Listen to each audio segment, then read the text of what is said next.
Klemen, kakšno je vaše življenje na tehtnici? Ja, nedvomno jaz živim na tehtnici. Jaz, ko sem slišal ime tega šova, sem rekel, pa to je moj življenje, ker jaz vsak dan tehtam vsaj 2 do 3 krat. Ker sem imel tudi jaz malo preveč kilogramov v svoje čase, tako da zdaj nekako tako vzdržujem, da gledam, da se pazim, koliko imam in potem takoj, ko imam malo preveč, malo stisnem, ali še mečkam pojačam treninge, a mečkam manj jem predvsem to, ker hrana mislim, da je še vedno bistvenega pomena.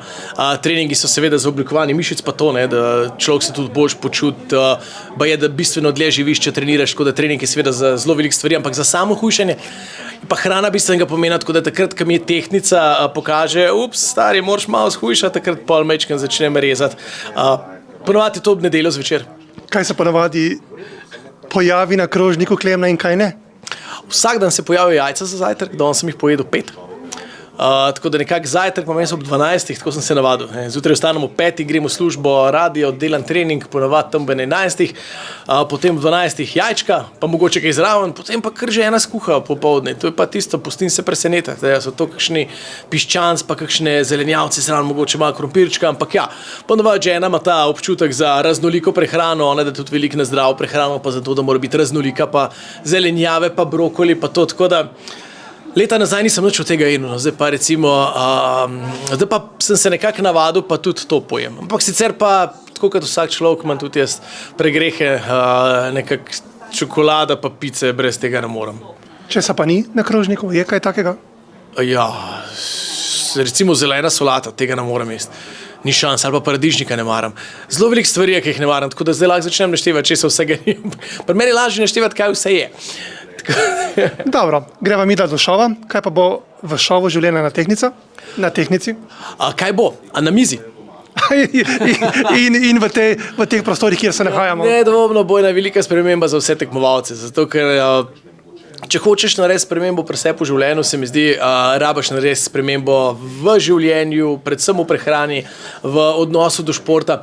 Vem, da ko sem jaz tisti največji preskok v hujšanju naredil, sem imel to srečo ali smolo, je bila korona, takrat sem res potem se zelo dosledno držal skoraj vojaško, kdaj jem prvi obrok, kdaj jem zadnji obrok, kaj jem vmes, koliko treniram na dan. In ko se držiš ti tega urnika, ki ga bodo oni tukaj imeli, ker tukaj bodo res izolirani od zunanjega sveta, tukaj se bodo držali urnikov, tukaj bodo imeli treninge na sporedu, tukaj se bo vedel, koliko se lahko na dan poje.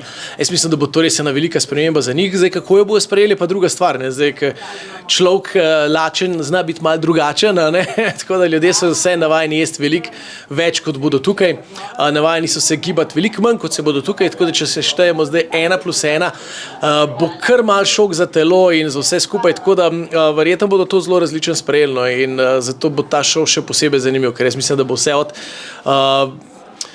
presenečen, da se da spremeniti do one slabe volje, ki jim bo manjkalo, do slabe volje, ki jih bo nekaj bolelo, do potem bo prišla tekmovalnost, ki bojo dojeli, da je to pa vseeno ene vrste šov, kjer se tekmuje, kjer mora nekdo zmanjkati, tako da jaz mislim, da bo res tukaj vsega veliko, tako da bo sigurno pestro. Kakšna bo vaša vloga?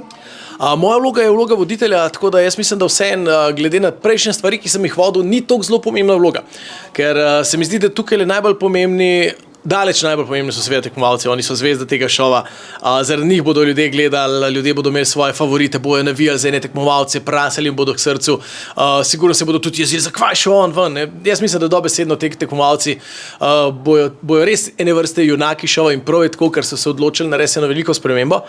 Potem bi rekel pa takoj za njimi so pa trenerji. Tukaj je Andrej Nives, tukaj je Kirš, oni bodo zelo veliko z njimi sodelovali, zelo veliko bodo z njimi delali, zelo veliko je od njih odvisen. Jaz sem tukaj šele v eni tretji vrsti po pomembnosti. Jaz sem tisti, ki pride, reče, evo, zdaj bomo pa naredili to. Jaz sem tisti, ki bom jim prenesel kakšne novice, zdaj nas pa čaka to, ta teden bo pa malo drugače tale stvar. Recimo, jaz sem ta, ki pridem, odvodim kakšno tekmovanje oziroma izziv ali kakšno skušnjavo ali tehtanje. Tako da v bistvu moja naloga je tukaj res zelo voditeljska in jaz sem še zmeraj njihov prijatelj, jaz jih še zmeraj spodbujam, ampak konec koncev bom tudi tisti, ki bom nekomu rekel, da mora domov, tako da ja, moja vloga je res zgolj in samo voditeljska in ne toliko pomembna, kot bodo pomembni vsi ostali v tem šovu.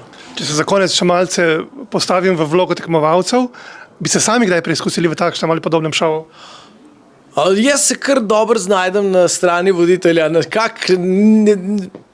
nekako imam rad mir, no, v življenju ne bi mogel iti zdaj za toliko pod kamere, pa ne vem, toliko spremeniti, tako da mogoče jaz iz vidika tekmovanja v tak šov, ne vem, če bi se prijavil, no, jaz imam rad svoj mir, svoj red, tudi imam en tak svoj red, pri svojih 43 že vem, kako mora moj dan izgledati in takoj, ko ne izgleda tako, kot sem si ga jaz zamislil, nisem zadovoljen, no.